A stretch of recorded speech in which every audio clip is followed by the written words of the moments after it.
Poster's note. The definition of missive is a written communication. End poster's note.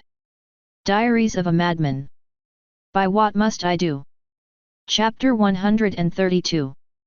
About time. All that changing seemed to take a lot out of me. When I finally woke up, Chrysalis wasn't in her room and I had that strange hollowness in me again. I also wasn't a tentacle monster anymore, but I kinda expected that. My first order of business was heading to the bathroom. My body may have been changing a lot, but some parts of me were probably still covered in sex fluids or something, and I didn't want to risk running into any ponies that might smell it. Chrysalis was soaking herself in her luxurious bath.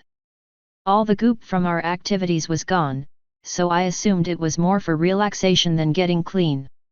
Her eyes briefly opened when she heard me walk in, but closed right back. "So you're finally awake," she murmured. I shrugged. Even great heroes get to sleep in sometimes.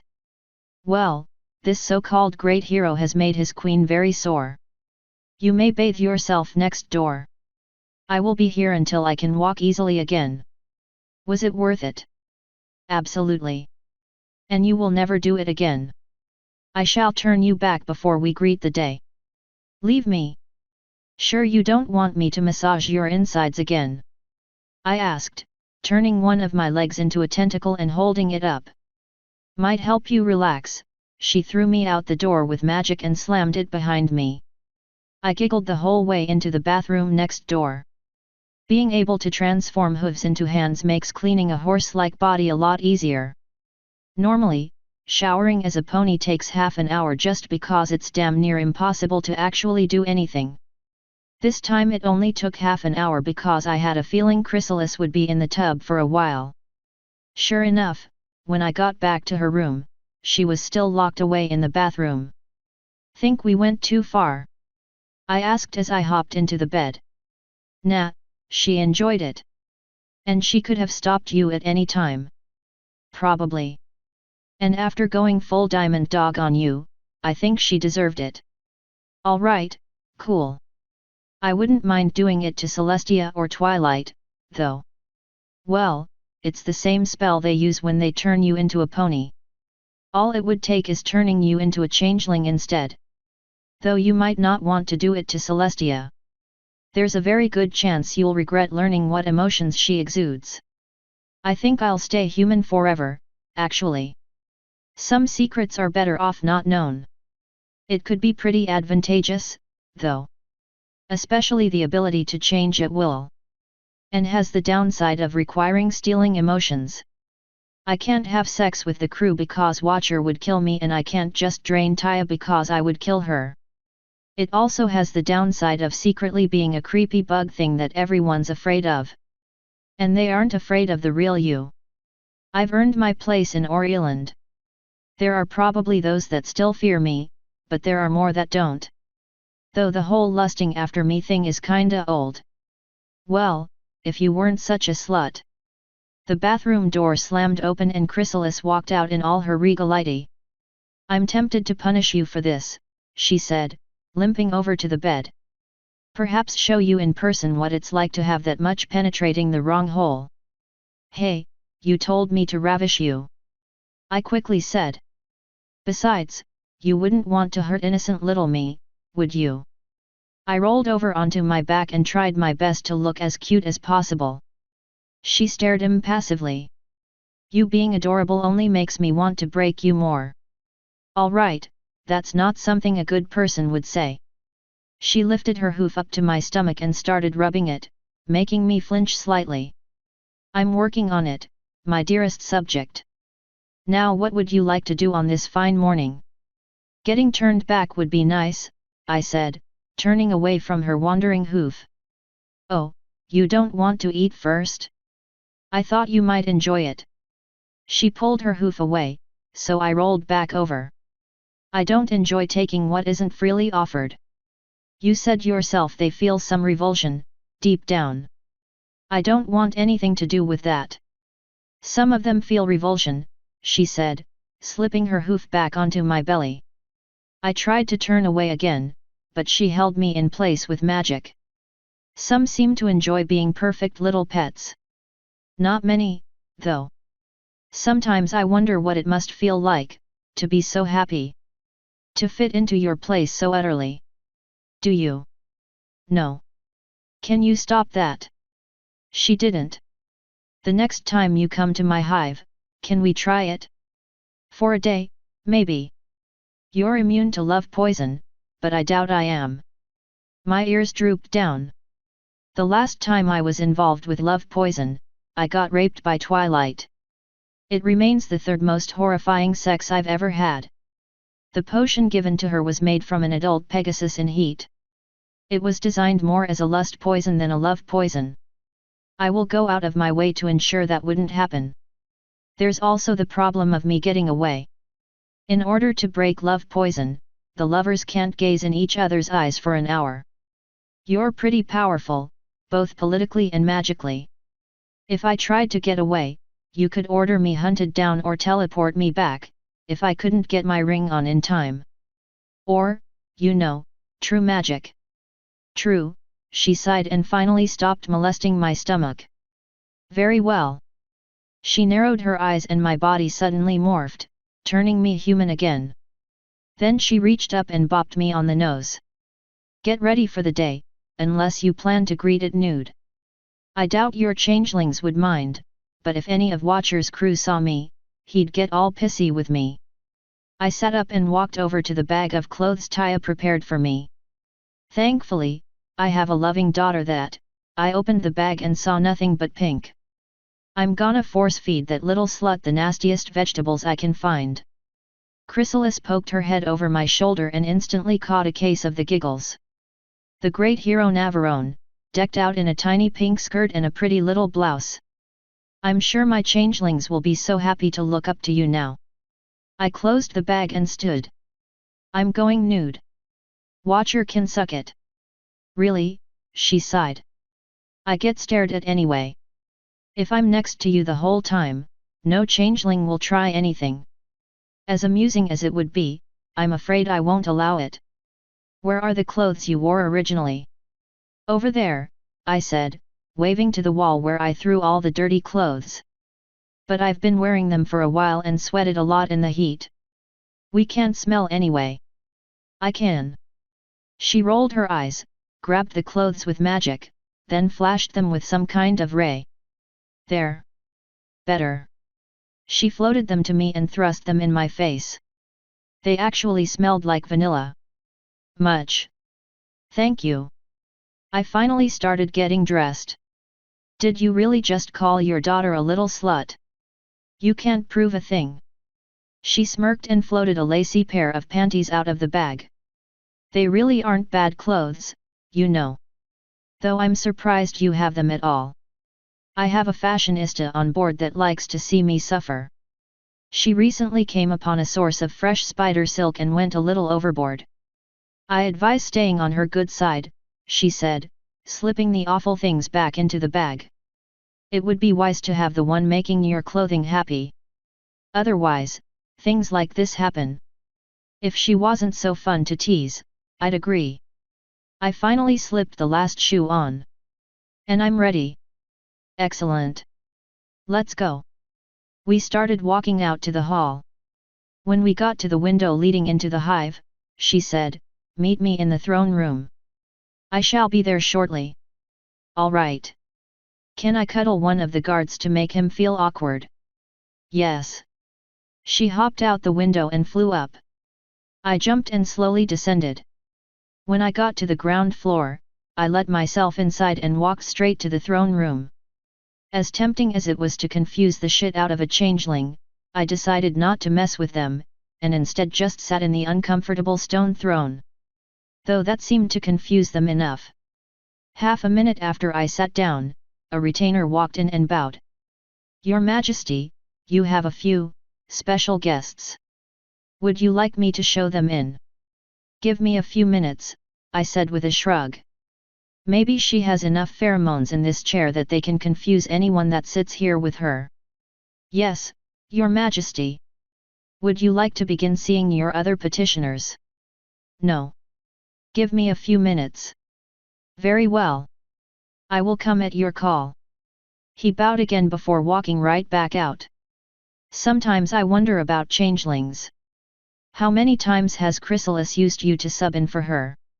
Flo asked. Before, they treated you exactly like her.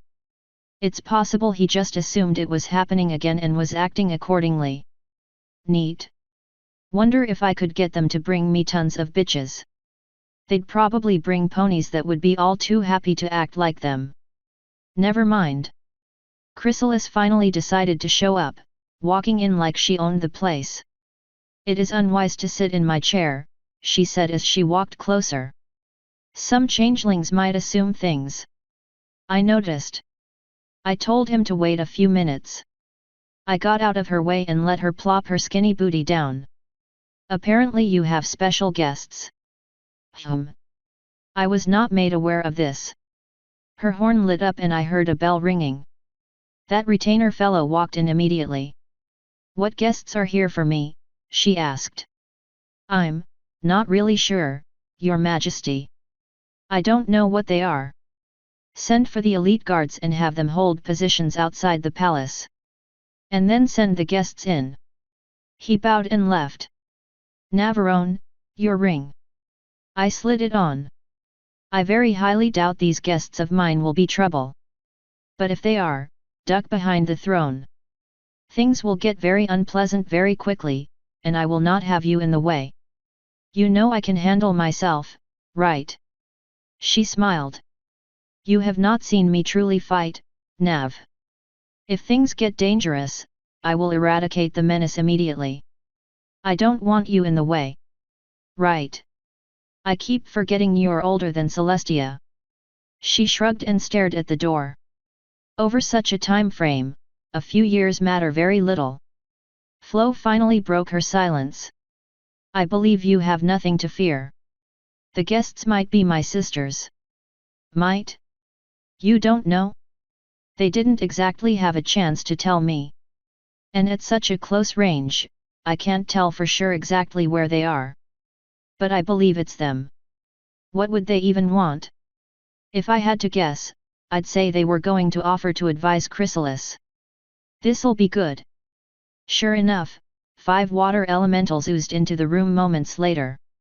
I recognized Brooke and Aqua, but not the others. Aqua and one of the randoms stopped a few meters into the room. Brooke and the other 2 continued on. Brooke stopped at an acceptable distance while the other 2 slithered right up and then onto me, which made me realize quickly they were Rain and Rain. Chrysalis watched them with a raised brow before turning to Brooke. I take it you are a water elemental, she asked. You are correct, Brooke said. My name is Brooke. Those 2 are Rain and Rain. The 2 behind me are Aqua and Nayad.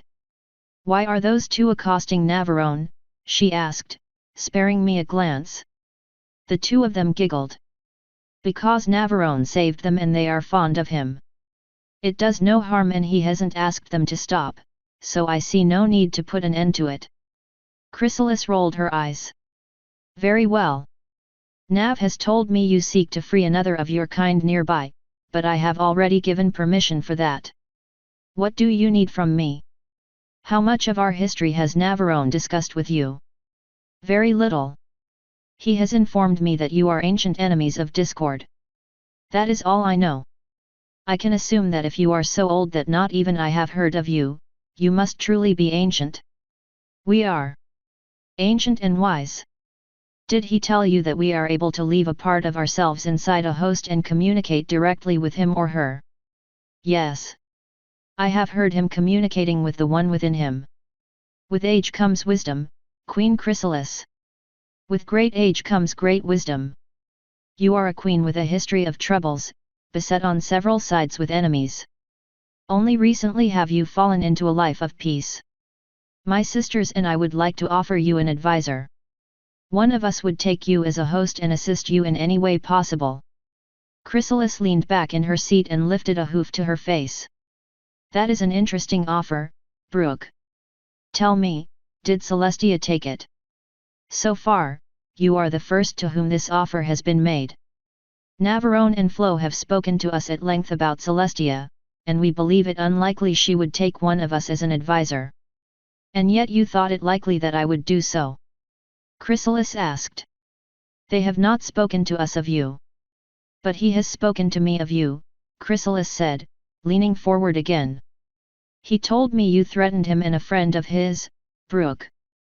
That doesn't seem very peaceful to me. Brooke turned a slight shade of red.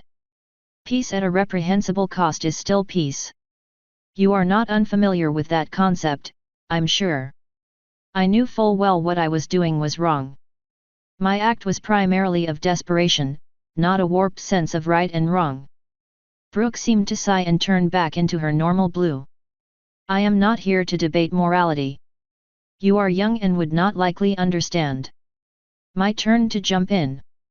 Being young isn't what makes her not understand, Brooke, I said. Being sympathetic does. You're so old you lost sight of what it means to be human. The Rains and Aqua were trapped, so they lost a few years. But you've been free and in charge for far too long and you've become so warped by it you don't even know right from wrong anymore. You see lives as numbers to control, not people to rule. I did what I thought was for the greater good, Brooke said. Your opinion on the matter is biased. And yours isn't? How many years did you pretend to be a god? Think that didn't go to your head a little? Her eyes narrowed and she leaned forward slightly. My mental well-being has nothing to do with this conversation, Navarone, she said. I disagree, Chrysalis said. How can the blind lead the blind? You tell me you can assist me in being a better ruler, but you are too far removed from anything a normal sapient being would call good. What advice could you, or another of your kind, give me that would make me better? You count yourself blameless and perfect, but that is not what a queen is. I have made mistakes. I have lost lives that could have been saved. I have done wrong. And I can admit it. To me, that is the mark of a good ruler. I make mistakes and I learn from them. I do not make mistakes and make excuses for them. The time of the elementals is over, Brooke. I have no need of your help. I suggest you take a long look at yourself before deciding someone else is worse off. Brooke was starting to turn all kinds of funny colors, but with a main shade of a very dark red. I would not necessarily be the one acting as your advisor. Nayad is wise and has been ruling for as long as I. Chrysalis looked past Brooke and stared at the two elementals behind her. One that has ruled as long as you is just as likely to be lost. A long life has warped my sense of right and wrong. I will freely admit it. You have not had long lives. You have likely had lives so full that you can't even count the years. I have no interest in taking such a being inside myself. The only reason I am allowing another to be freed near my territory is because I fully trust the one that asked. I do not need or want your assistance. I do not need or want something living inside of me, seeing my memories and second-guessing my actions.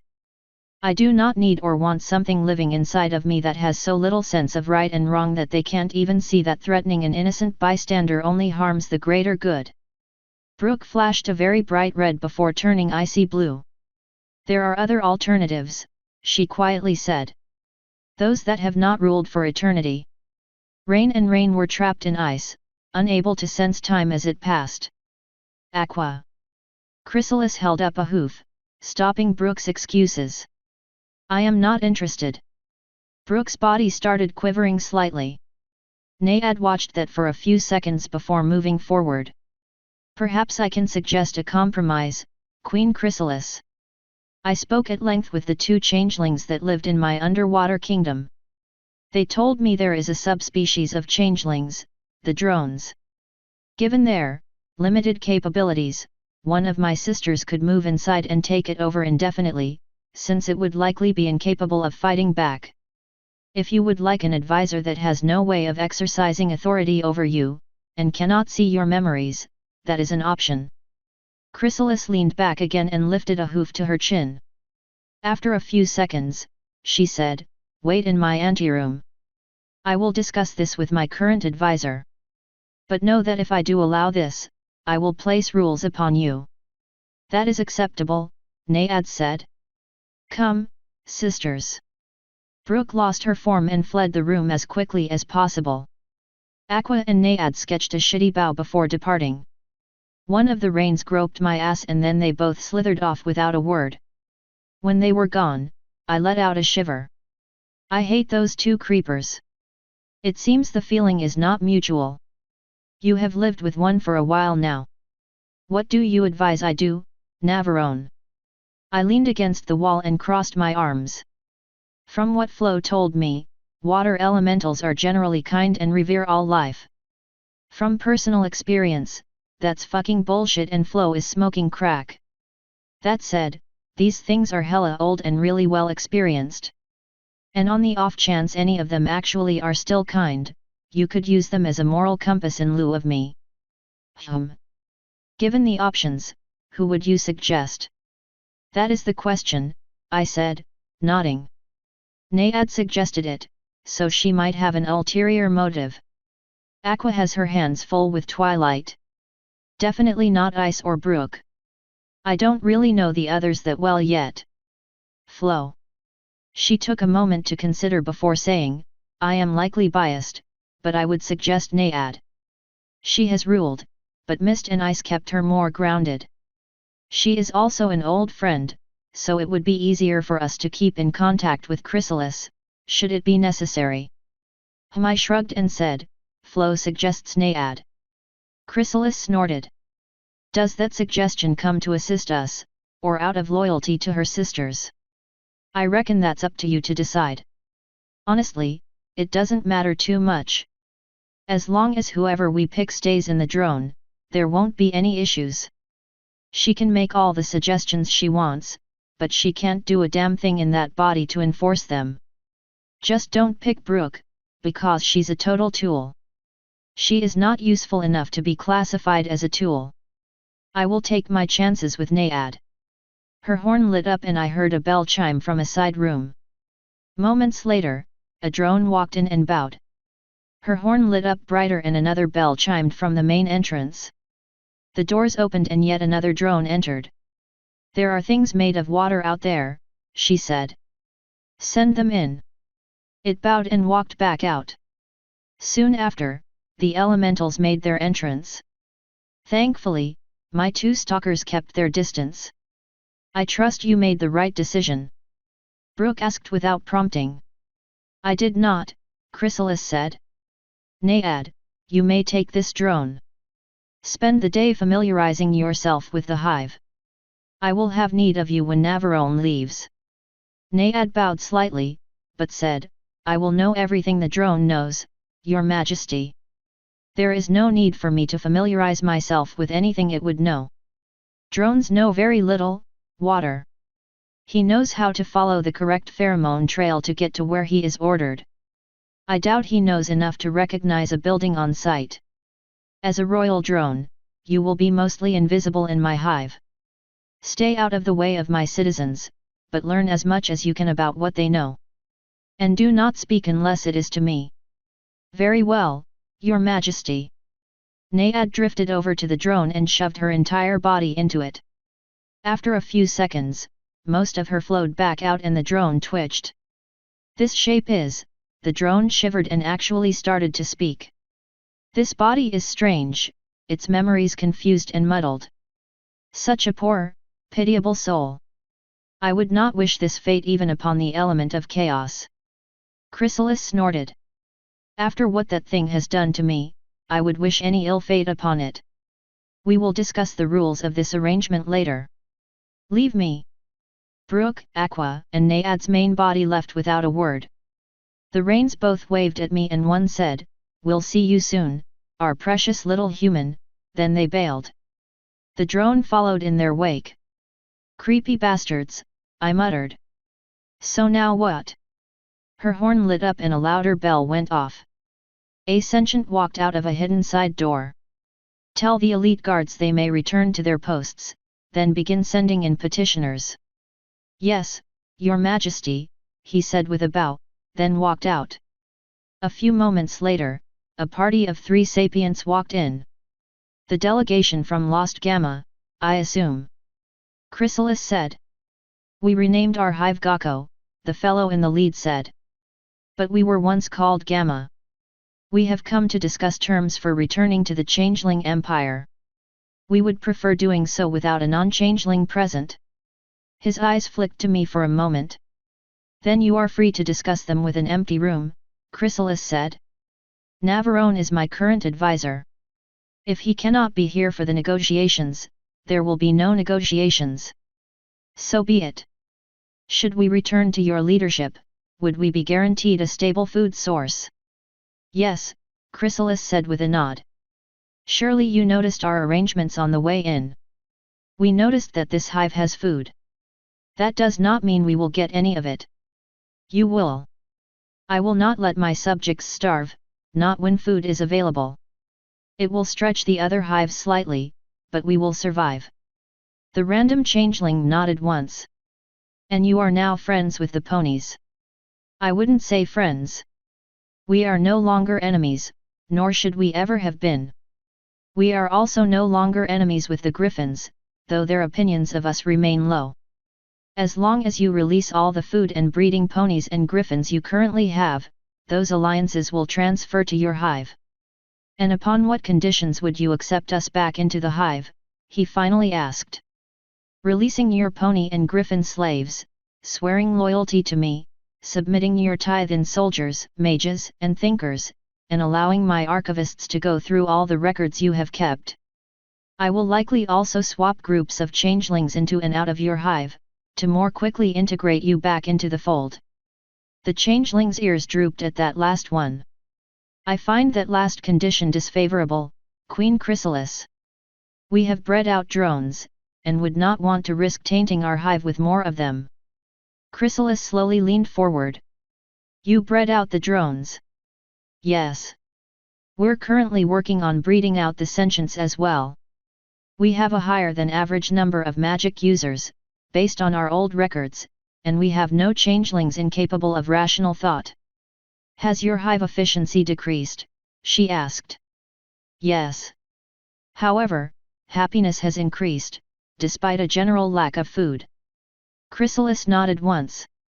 This bears studying. I will not move populations around.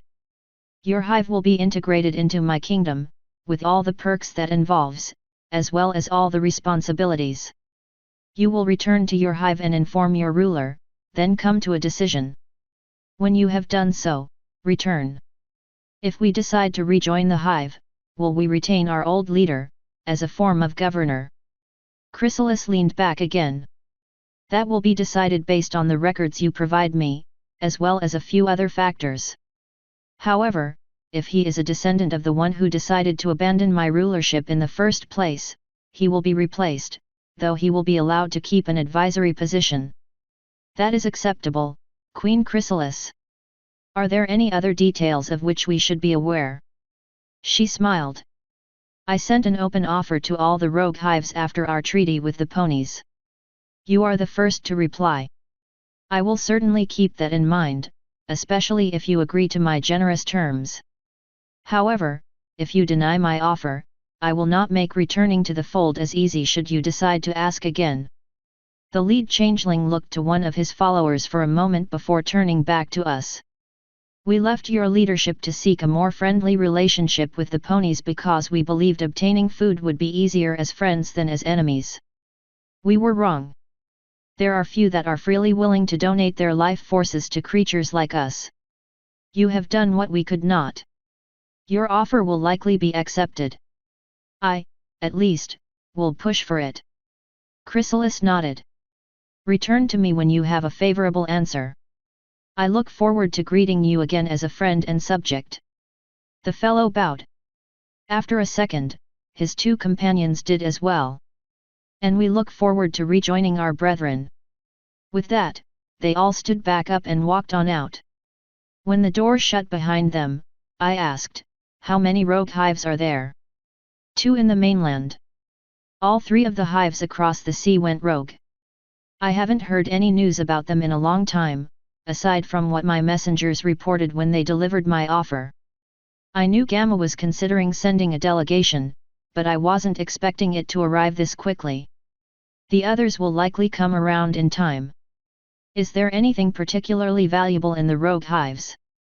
Apparently, yes. Ever since I signed the treaty with the Griffins, I have considered working on breeding out the drones. Now I know it's possible. I can study how Gamma did it and see the benefits and detriments on a closed society. I believe I can also find valuable resources in the hives across the sea, though transporting them without using powerful magic would be difficult. You could make boats. I could. Now that my kind has come out of the darkness, so to say, it would be wise to do so anyway. Truly, we have little need of trade. However, we do have need to be seen by the ponies and other races. They need to know we exist and that there is no need to fear us. Having us enter the world of trade would get us seen more than anything else. A thought came to me, one I knew I'd regret. I'm probably gonna kick myself for this later, but do you remember hearing about a changeling that got caught at the Miss Equestria pageant thing? I do. In my world, there's this thing called the Miss Universe pageant. Women from all over the world compete in it. It's basically the Miss Equestria thing, but on a global scale. If this world had something like that and the changelings competed in it, that would also be a great way to be seen, especially if it blows up in popularity. I spoke to Cadence about it and she got some interest stirred up, but it didn't go anywhere. I also spoke to some fluffy Canterlet noble about it. She seemed a bit more interested. That is a very unconventional idea, coming from you. However, it is a good one. I will send a missive to the organizers of the Miss Equestria pageant, as well as Celestia and perhaps this fluffy noble of yours. Her name's Fleur-de-Lis. Her husband is Fancy Pants. Ah, I remember him. Yes, I will do that soon. Being at the Europe party and the gala helped our image already. Anything else I can do will be good. Well, you could also get caught making out with Celestia. That shot Fleur's reputation through the roof. She slowly turned to glare at me. After a few seconds, she just as slowly turned back to face the entrance. Her horn lit up and another bell went off, signifying the entrance of the next petitioner. Right before lunch, a very familiar petitioner came to see us. Or more likely, came to see me. Spike nervously walked into the throne room, his claws bundled together in front of him. His wings were twitching slightly with each step. Thankfully, he had the sense not to wear a sword. Or he possibly had it taken when he was allowed in. When he got just a few meters away, he paused for a moment before flinching and quickly bowing. He held it for an uncomfortable amount of time before Chrysalis decided to have pity on him. Rise, dragon! He shot back up and almost went unbalanced, but caught himself. You are familiar, but I believe you have grown since I last saw you. Remind me of your name. I'm Spike, Your Majesty, he said. Thankfully, he seemed to relax slightly by her casual demeanor. That was it. Congratulations on earning your wings, Spike. Tell me, why do you come before me? Well, I actually wanted to speak with Nav. If that's not a problem, I mean. I am going to recess soon for lunch. Navarone need not join me. Wait in my anteroom. He will join you shortly. Spike finally smiled and quickly bowed again. Thank you, Your Majesty. See you soon, Nav. With that, he quickly walked on back out, no longer nervous. When he was out, Chrysalis looked over at me. What do you think he wants? Probably to check on me. Twilight had all manner of unkind things to say about you after what happened here before. She probably made him think you were dangerous or something. She snorted. I am extremely dangerous. I assume she also made him think I would harm you. Man, I don't know. Twilight's really racist. There ain't no telling what she said. I know Spike was worried about me being down here, though. Assuage his fears. The sentient that shows in petitioners knows my schedule for the rest of the day. When you are done with Spike, come and find me. You got it, Chrissy. She grabbed me with magic, dragged me over to her, and kissed me. Since I'm a slut, I let her tongue in my mouth and shivered as it slid down my throat. After about half a minute, she pulled away. I'm going to do that every time you use that awful nickname. I'll keep that in mind, Chrissy. She forced me in for another kiss. This time, she used one of her hooves to grope my ass.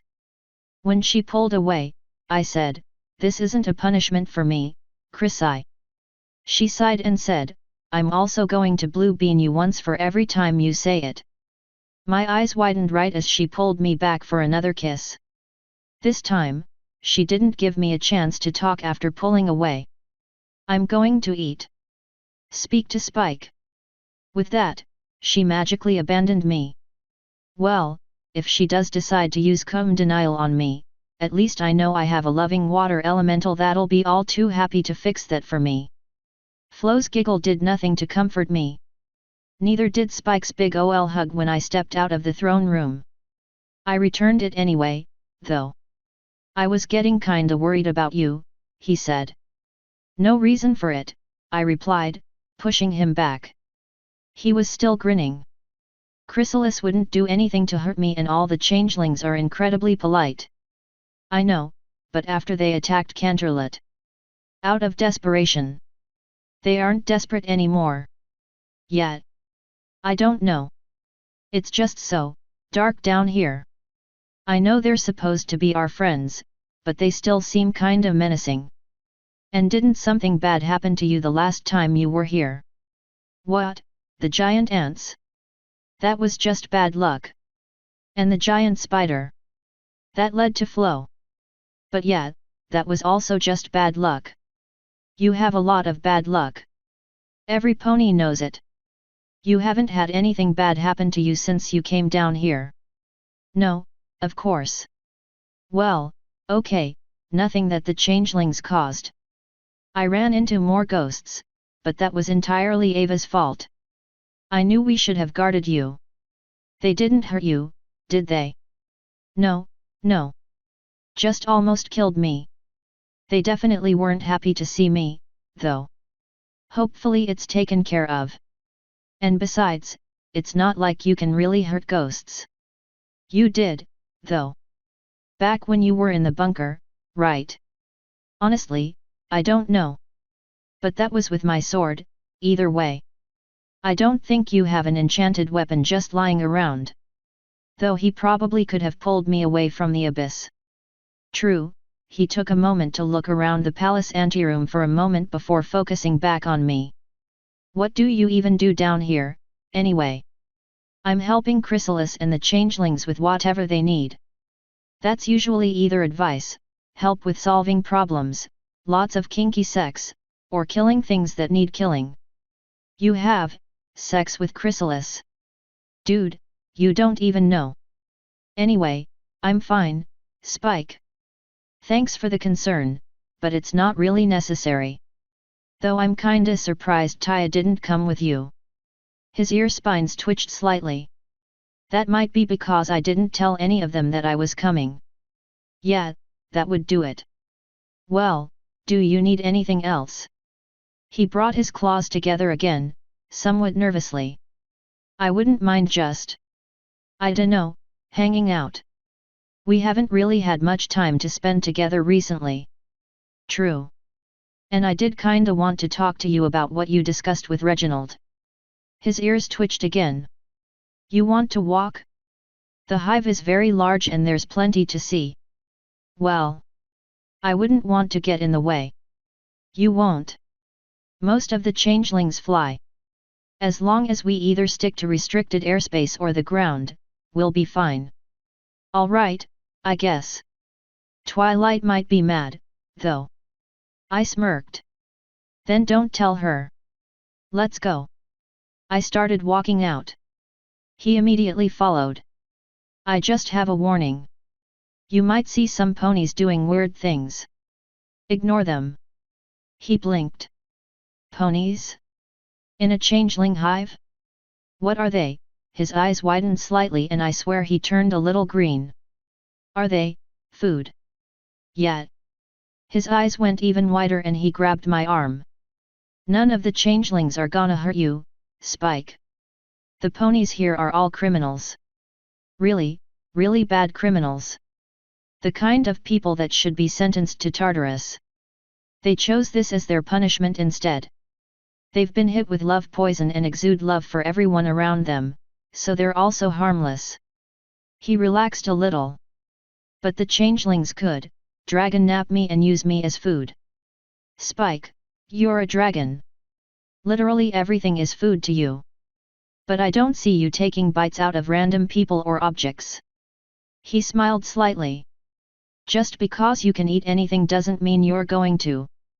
The changelings don't need you as food. They won't take you as food. They have all they need and they're not going to expand their selection on the unwilling. I don't think random ponies would taste very good. Not uncooked. Are you all right now? He finally let go of me. Yet. I don't think I'll go too far away from you. You were fine before you got to me, right?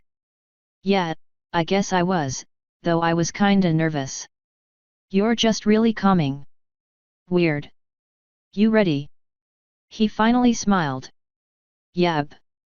Are we gonna go see anything in particular? Nah, we finally stepped out of the palace gates. I don't really know the city all that well, myself. I mostly stare at Chrysalis's ass whenever we go places. The guards standing at the front doors twitched, but neither did anything. I know where a few neat things are. How do you feel about mushrooms? They taste all right, I guess, he said with a shrug. All right, cool. I started walking toward the mushroom cave. You were with Reginald for a while. Did he tell you any history, or was it all dragon stuff? Spike sighed. Mostly dragon stuff. There's a lot of dragon stuff, apparently. I figured. Anything useful, at least? Aside from being able to make your tail spiky. Kinda sorta, I guess. A lot of it was about managing myself. And not falling in love with other races. He sounded rather sour about that last one. That rule is probably there for a reason, but the heart wants what it wants. If you make a go at a pony, I'll probably support you, unless you go full retard and try to get rarity again. You'll live a lot longer than any pony, but better to have loved than something something. Something something. Yet. Long story short, you want to bump uglies with a pony, I'll be your wingman, as long as I don't think your choice is retarded. He gave me another small smile. What if it's not a pony? Same thing. But I mean, you know the things they can do with their vags. I haven't found another race that can replicate it yet. That got him blushing. What if I already have someone in mind? Then I'll help you, as long as I don't think your choice is retarded. It's pretty simple, Spike. The way you were talking before you went to see Reginald, you did have someone in mind. You ever gonna tell me who? Age here? With all the changelings. I looked around. We were currently getting into the midst of the city itself. The only group of changelings moving around was a small guard patrol lazily flying well above us. Even if the changelings did care, which they don't, there aren't any around. Most of them are working right now. He sighed, grabbed me, and started pulling me closer. Right before he mashed his face into mine, he moved me slightly right so he could whisper in my ear. Rainbow Dash, he very quietly muttered. When he finally pushed me back, I saw that he was blushing like crazy.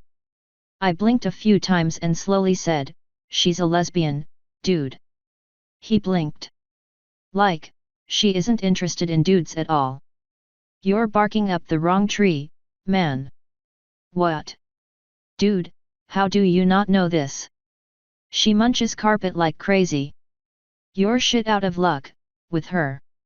His entire body seemed to sag. I gotta say, I really wasn't expecting that. He kicked at the ground and sighed. What were you expecting? He morosely asked after a few seconds of silence.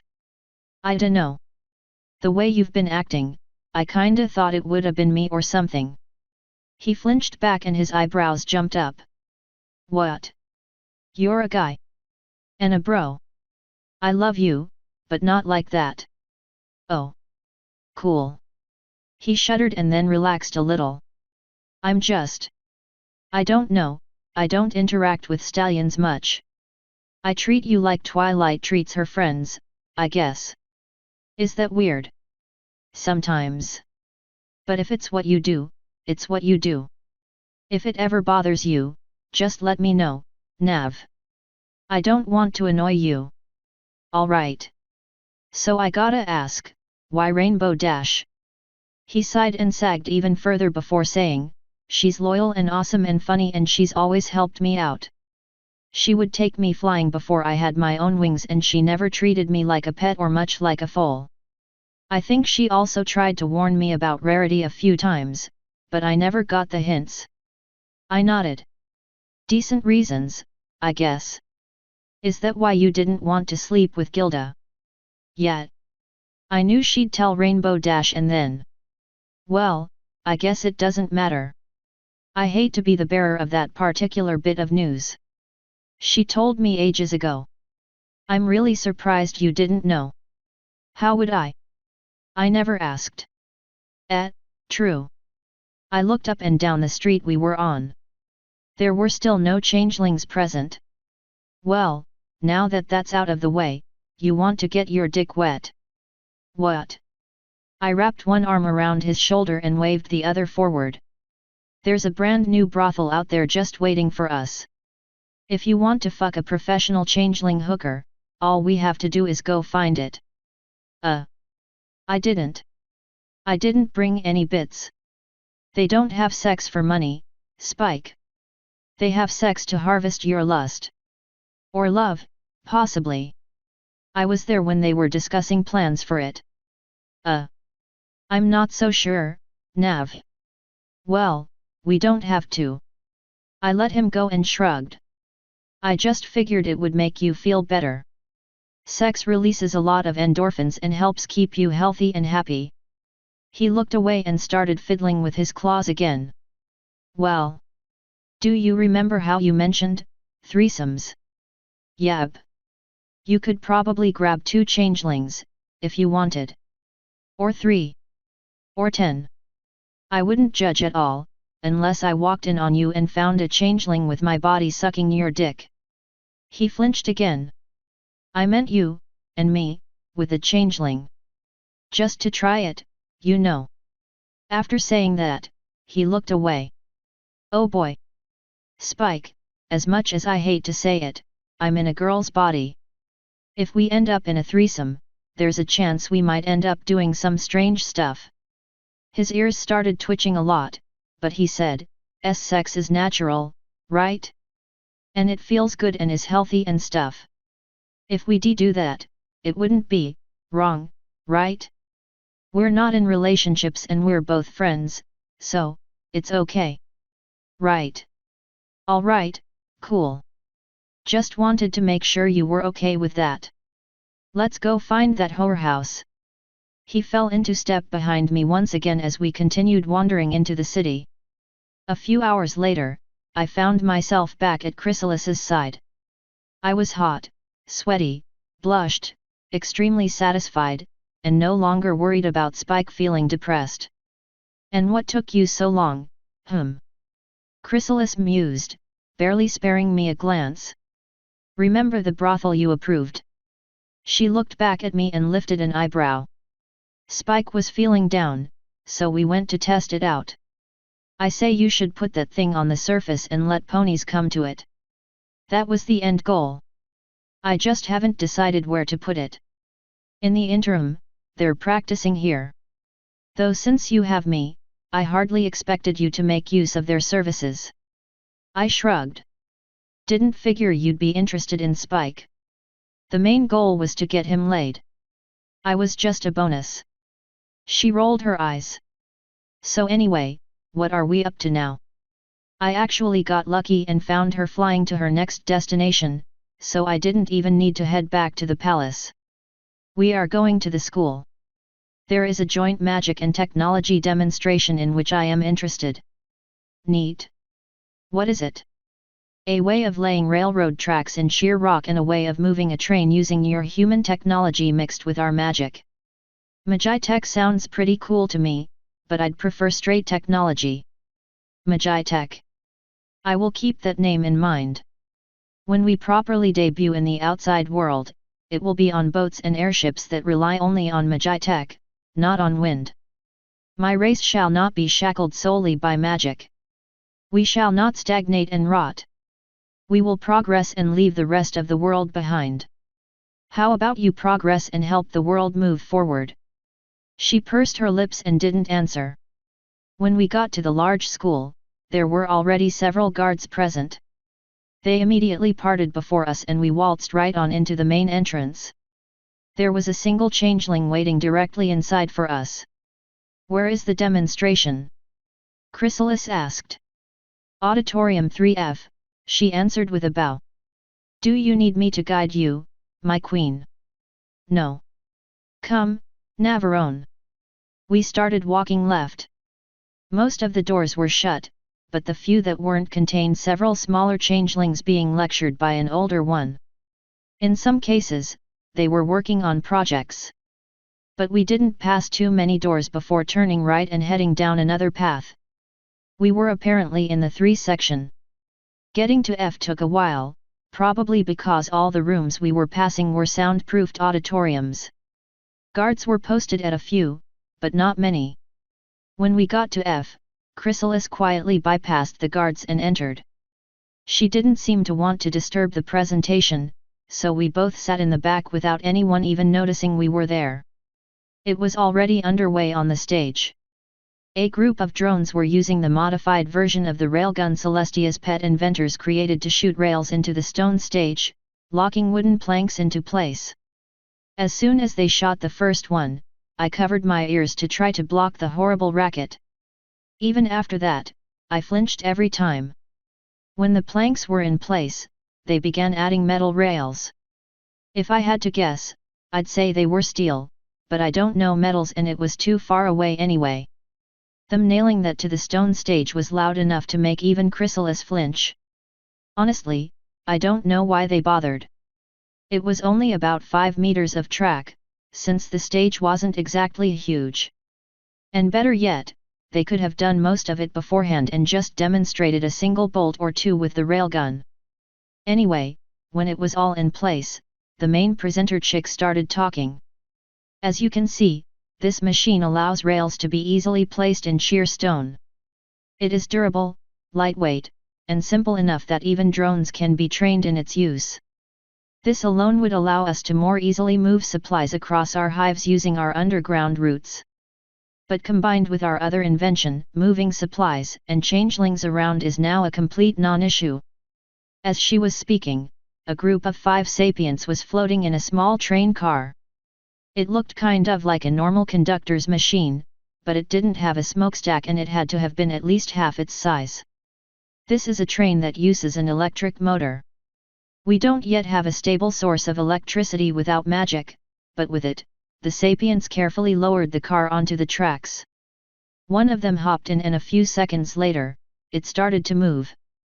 We can use magic to generate enough electricity to activate this small engine and move this small car. With enough resources, we could build larger cars and entire trains that run off this motor, allowing us to get between hives very quickly without the use of magical teleportation. The car slowly petered to a stop as it started to run out of track. The fellow inside hopped back out and joined his companions, who were all watching the crowd. One of them finally noticed us and blinked, then surreptitiously pointed us out to the others. The speaker didn't notice. And, adhering to the new socialization directive, we can offer rides to ponies in nearby settlements. Our trains will move faster and cleaner than theirs. The rides are less bumpy and less hilly since our tunnels are straight and focused. There is also no chance of being attacked by bandits since we're working in tunnels. The only issue is that we have very few tunnels in places that ponies frequent. We already have a full-sized working prototype. At the moment, we are only waiting on permission to build tracks to our closest sister hive to test it. Chrysalis stood up. You have it. Begin constructing the rails and planks you need to make the tracks. You will have a timeline to me in 2 days. To her credit, the sapient leading the demonstration didn't blanch for long. After a few seconds of stunned silence, she bowed and said, "Yes, Your Highness. Is there anything else you require? I am interested in how this machine works. Is it simple?" The demonstrator stood back up and nodded. Surprisingly so. It uses 2 electromagnets to pull and push a circle of metal around a central axis, creating energy we can use to move the train. One changeling can power a small engine for several miles at a time. I believe that if we use larger trains, it would take 3 to 7 changelings to power it, depending on the distance traveled. They could swap out as needed, and could change with a fresh batch of changelings upon reaching their destination. Excellent, though that will put a slight strain on our magic users. Can it be made more efficient? Every piece of technology can be improved upon, Your Majesty. However, we are working with. Her eyes flicked to me for a moment before returning to Chrysalis. Memories. Half-forgotten and half-useless memories that were spread by just a few changelings. Perhaps if the one that experienced these events spent more time looking at useful books than at skirts. Chrysalis held up a hoof, shutting her up. You have done well with what you have. Improve it as best you can while the tracks are being built. If you need more resources, submit a proposal when you submit your timeline. But you will only build enough to set up 1 track, to and from the nearest hive, until we test it thoroughly. The lady bowed again. Yes, my queen. And put one of your sapients on a way to generate electricity without magic. Magitech is all well and good, but sparing even 1 magic user would be useful. Of course, Queen Chrysalis.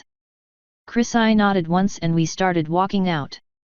Once we were back in the hallways and walking to the exit, she asked, "What did you think?" That's an interesting way of combining magic and tech. I've been on pony trains where they ran out of coal or had a malfunction and had to actually pull the damn thing. It's an interesting idea, that's for sure. And it'll be even more interesting to see it working in bulk. Interesting and very useful. Oftentimes when changelings need to move from one hive to another, they must disguise as ponies and use their trains. Or if they aren't in a hurry, they can walk or fly our tunnels. That would suck. Also, I'm not a fan of being insulted. Would you like me to send her to our bedchambers tonight? You can do unto her as you'd like. First, that would only prove her right. Second, I don't like rape. Third, that's not a nice person thing to do. She shrugged. Baby steps, right? Right. She smiled darkly. So, you want to go see your babies? That's actually pretty high on the list of things I don't want to do. I can make this relationship go both ways, Nav. You are trying to help me remember how to be good. I would happily do the same for you. Neither of us are as good as we should be. The difference is that I don't care. I've been sliding down this razor since I got to Equestria and the fall has only gotten slicker, easier, and less painful. She shivered slightly. That is a very disturbing mental picture. Come on, let's go see your little ones. Nah. I'm not joking, Chrysalis. Her horn lit up and we both teleported into her room. Why do you not want to see them? I don't want to hear you dodge around it by saying you're a terrible parent. There's a reason. What is it? I immediately pointed behind her. Look over there, a distraction. She didn't even flinch. My hand dropped back down.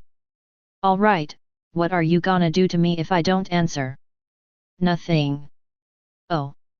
I sighed and sat on the bed. It's not just that I'm a bad parent. It's that I'm afraid of being a bad parent. I don't want anyone to turn out as broken as I am. I wasn't raised right and I know it. I don't want kids. I've never wanted kids, because I knew I wouldn't have any idea what to do. And the ones you had. I'm ashamed. Not of you, but that I wasn't there. That I had them without knowing and wasn't there for them. You say it's normal, but that doesn't mean it's right.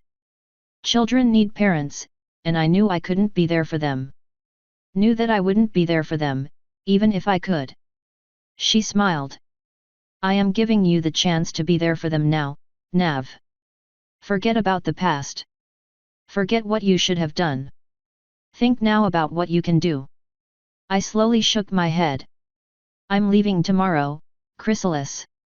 I'm not going to show up only to leave them again. It's better that they never know. Her smile disappeared. Better for them, perhaps. But not better for you. As a father, I have to do what's best for them. This is it. And just like that, her grin reappeared. That shows you aren't as bad of a parent as you think, Nav. You may not want to see them, but at least you still want the best for them. Over even yourself. It was more that I was afraid to see them than wanting to protect them, but whatever got her off my back. Can we just not talk about it? There's a reason I push it aside. It's not easy to discuss.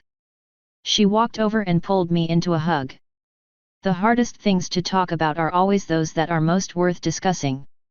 After a few more seconds, she let me go. Does Taya know yet that I have kids? I don't think so. No, that you never wanted kids. Does she know? I sighed and nodded. Yeah. And she's bitter about a lot of things.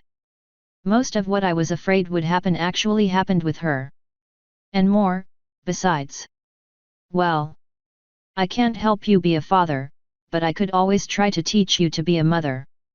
A parent is a parent, no matter the gender. I shook my head.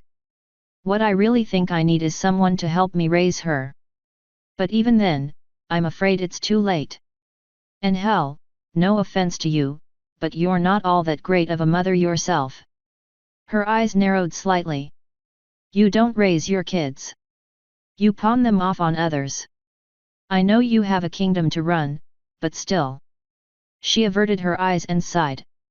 That is unfortunately true. I have not been the mother I have always wanted to be. I'm afraid it might also be something that I've forgotten. Well, it's never too late for you to find some useful sapience to run your hives and retire to an advisory position. Ooh, or you could get married to Celestia to cement your alliance. She looked back at me with disgust.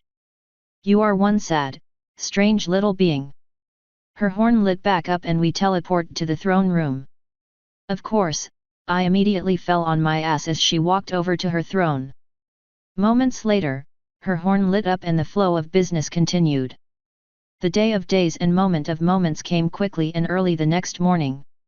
Chrysalis and I were chilling in the throne room, waiting for the next petitioner.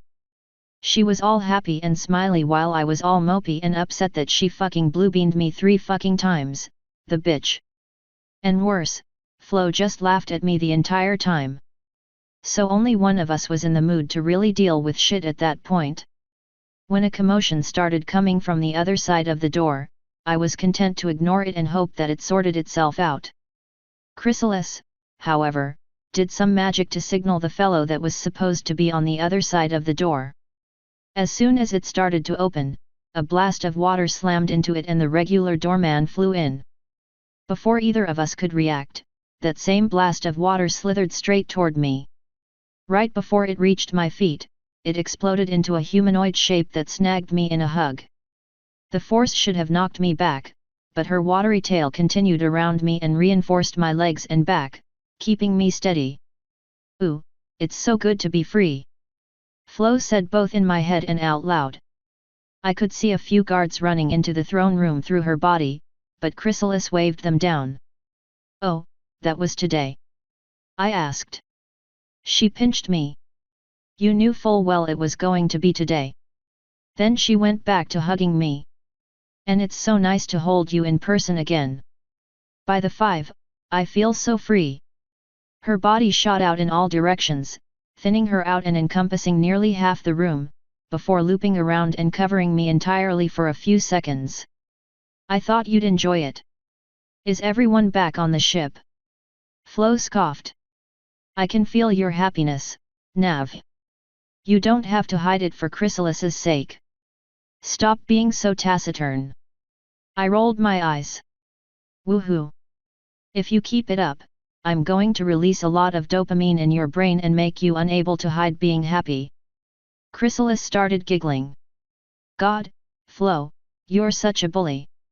Way to embarrass me in front of my side girl. Side girl. Chrysalis growled. That gave Flo the cue to start giggling. If I'm your side girl, just who is your main mare? After everything I've let you do to me, I should be the only girl in your life at all. I finally broke out of Flo's grasp and turned to face my glowering bug queen. Well, it was nice of you to host us, Chrissy. Unfortunately, it's time for us to get back to traveling. So, she started standing up. She started walking toward me. I began slowly backing up, until I bumped into Flo, who wrapped me in another involuntary hug that I couldn't escape. When Chrysalis reared up on her back legs, I flinched back slightly. Then she very gently wrapped her forelegs around me and began kissing me. As strange as it was also really relaxing. Being loved on while it feels like you're relaxing in a cool bath is oddly satisfying. Then she pulled away and slapped me. If she hadn't turned her hoof into an actual hand first, I probably would have been a little more upset. You may leave me, she said, waving a hoof and turning to walk back to the throne. As much as I wanted to reach over there and cop a quick feel, Flo physically carried me out of the palace. It's so nice to see all of this in person, she happily sighed when we were out into the hive proper. Your eyes perceive things very differently than mine, so it's nice to finally see things as I should. And I really am happy you're free as well, I said. It's been a long time coming, and I definitely feel better about the coming years, now that you're actually by my side. Also, can you put me down? She smiled and started spinning and doing the opposite of putting me down. Flo? Come on, man. She took me by the hands as she sped up, letting the rest of my body freely spin around her. I don't know why she was treating me like a child, but if that's what gets her wet, whatever. I want it known that she hit me for writing that. After spinning me just long enough to get me dizzy, she actually tossed me into the air. I had just a moment to panic before she shot her body forward to ensnare me again. When we hit the ground, she picked me right back up and snuggled me long enough for my dizziness to end before setting me on my feet and letting me go. I just wanted to hear you say it, she said. Go get your stuff from Chrissy's room. All of your troops are already on board, so we can leave as soon as we get out. I'll begin leaving as well. I looked up for a moment before looking back at her. How exactly are you going to get out? I'll climb the wall, like my sisters. She pointed up and to the left, where I could just barely make out a large mass of water slowly slithering up the wall. I can dig into the rock fairly easily, but it will take me time to get out. Neat. I'll see you on the ship, then. I spread my wings to take off, but she grabbed my arm before I could. What? Her smile deepened and she said, nothing. It's just really nice to finally hold you again. I'll see you on the ship, Nav. With that, she let go. She didn't turn to start climbing until I took off. Even then, though, she didn't quite leave me. No, I'm not trying to be creepy, she creepily said in my mind. And no, I'm not going to touch you in your sleep without your permission. And yes, I am a mind reader. Don't make me come up there and hug you some more. I didn't say a goddamn thing. I am not being passive-aggressive.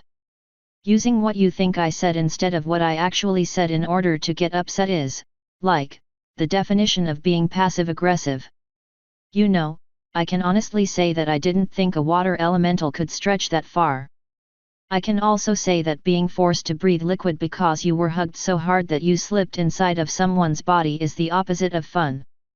Not too long after that, we were back on our way to Equestria proper, to pick up the passengers we left behind. The horrible feeling of unease I had in the back of my mind since the journey originally began was left behind in that dark cave, strangely enough.